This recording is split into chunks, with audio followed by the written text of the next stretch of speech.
एक चौथी आदत जो नाकामयाब लोगों में पाई जाती है वो है बुरी संगत, सोहबत, बुरी सोहबत। देखिए, इंसान जो है वो अपनी आदतों का आईना होता है। अब देखिए, जो इंसान की सोच है, जो उसकी आदतें हैं, वही उसका ईमान होता है। देखिए, जैसी संगत होगी, जैसी हमारी सोहबत होगी, तो हमारी आदतें भी वैसी बन जाती हैं। अगर हमारे दोस्त आलसी हैं, शिकायत करने वाले हैं, काम ना करने वाले हैं, आलसी हैं, दूसरों पर इल्ज़ाम लगाने वाले हैं, तो फिर जो हमारी सोच है, जो हमारी आदतें हैं, वो भी ऐसे ही हो जाती हैं। रसूलुल्लाह सल्लल्लाहु अलैहि वसल्लम ने फरमाया कि जो इंसान है वो अपने दोस्तों के दीन पर होता है। मतलब कि जैसे हमारे दोस्त हैं, हम भी वैसे ही होते हैं। आप उठा करके देख लीजिए, आप चारों तरफ कहीं भी देख लीजिए आप, कि जो लोग नाकामयाब हैं या कम कामयाब हैं, उनकी जो सोबत है, जो संगत है, वो कामयाब लोगों की है ही नहीं। वो उनके बीच में बैठते ही नहीं हैं। उनके साथी भी ऐसे ही होते हैं। एक बड़ी कहावत है कि देखिए, एक कौवे की दोस्ती मोर से नहीं हो सकती है और शेर लोमड़ी से दोस्ती नहीं करता है। तो जैसे हम हैं, हमारी दोस्ती भी वैसे ही लोगों से होती है और वो हमारी नाकामयाबी की एक बहुत बड़ी वजह है। जो एक पांचवी चीज़ जितने भी नाकामयाब लोग हैं उनके अंदर पाई जाती है, वो डिसिप्लिन को फॉलो नहीं करते। उनकी ज़िंदगी के अंदर एक अजीब सी बेतरतीबी होती है। हर काम के अंदर बेतरतीबी होती है। सुबह से लेकर के शाम तक उनकी ज़िंदगी के अंदर कोई डिसिप्लिन नहीं होता, कोई मकसद नहीं होता, कोई गोल नहीं होते हैं। और ये सारी चीज़ें नहीं हैं तो जाहिर सी बात है फिर कामयाबी भी उनसे दूर भागती है। जबकि जो इस्लाम है वो जो सुबह से लेकर शाम तक हमें डिसिप्लिन सिखाता है। देखिए, 5 वक्त की नमाज वो हमें डिसिप्लिन सिखाती है कि किस वक्त पर कौन सी नमाज पढ़नी है। सबसे बड़ी डिसिप्लिन हमें नमाज सिखाती है।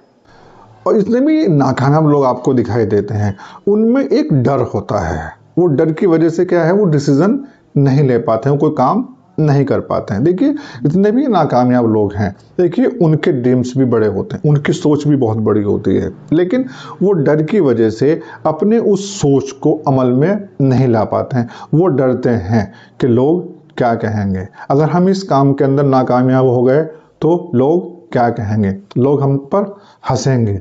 और इस वजह से ही वो उन अपने प्लान को, अपनी सोच को एक्शन में नहीं ला पाते हैं। और जो एक कामयाबी मिलनी चाहिए थी, तो उन्हें कामयाब होना चाहिए था, वो नहीं हो पाते हैं। सिर्फ जो डर है हमारे दिल के अंदर, काम से को मतलब नाकामयाबी का डर कि अगर हम नाकामयाब हो गए तो क्या होगा, और उस नाकामयाबी की डर की वजह से ही वो नाकामयाब हो जाते हैं। और एक सातवीं और सबसे खास चीज़ जो दुनिया के सारे नाकामयाब लोगों के अंदर पाई जाती है और कामयाब लोगों के अंदर नहीं होती है, वो होती है आराम से मोहब्बत। जितने भी नाकामयाब लोग हैं वो आराम से मोहब्बत करते हैं, उन्हें आराम बहुत पसंद होता है। वो मेहनत से बचते हैं, मेहनत से जी चुराते हैं, वो मेहनत नहीं करना चाहते हैं। वो ये सोचते हैं, वो ये चाहते हैं कि हमें सब कुछ आसानी से और ऐसे ही मिल जाए। जबकि इस्लाम हमें सिखाता है कि हलाल रिस्क, हलाल रोज़ी बिना मेहनत के नहीं मिल सकती, बिना मेहनत के हासिल नहीं हो सकती है। और जितने भी कामयाब लोग हैं वो आराम से नफरत करते हैं।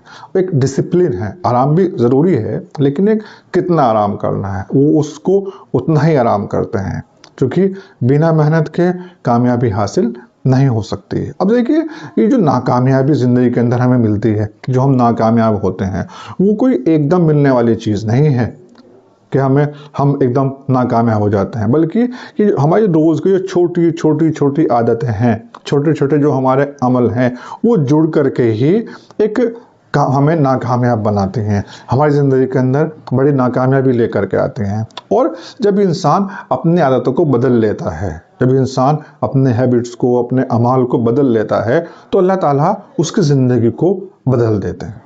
तो अगर हम अपनी ज़िंदगी के अंदर, हम अपनी लाइफ के अंदर कामयाब होना चाहते हैं, तो हमें सुस्ती को, दूसरों को के ऊपर इल्ज़ाम लगाने को, इल्म से दूर भागना और बुरी संगत, डिसिप्लिन की जो कमी है, जो बेनज़मी है हमारी ज़िंदगी के अंदर, उसको, और जो डर है उसे ख़त्म करना पड़ेगा, और जो आराम से मोहब्बत है इसे ख़त्म करना पड़ेगा। अगर हम अपनी आदत को बदल देंगे तो इंशाअल्लाह हम अपनी ज़िंदगी के अंदर कामयाब होंगे, हमें कोई कामयाबी से नहीं रोक सकता है।